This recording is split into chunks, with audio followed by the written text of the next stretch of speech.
చిన్న చిన్న విషయాలకే ఇరిటేషన్ వస్తుందా? ఎవరైనా మాట్లాడినా, ఏదైనా పని ఆలస్యమైనా మనసు వెంటనే అసహనంగా మారిపోతుందా?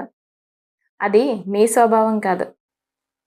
చాలా సార్లు అది మనసులో దాచుకున్న ఒక స్ట్రెస్, చెప్పుకోలేని ఒక పెయిన్, ఎప్పటినుంచో మోస్తున్న మెంటల్ ప్రెషర్స్. మనసు అలసిపోయినప్పుడు ఇది ఇరిటేషన్ రూపంలో బయటపడుతుంది. అందుకే కొంచెం ఆగండి. కొంచెం మీ మనసుని వినండి. కొంచెం విశ్రాంతి ఇవ్వండి. అప్పుడు మనసు కామ్ అవుతుంది. ఇరిటేషన్ కూడా నెమ్మదిగా తగ్గిపోతుంది. మీకు కూడా ఇలా తరచూ ఇరిటేషన్ వస్తుందా? అయితే మీ అనుభవాన్ని కామెంట్ రూపంలో షేర్ చేయండి.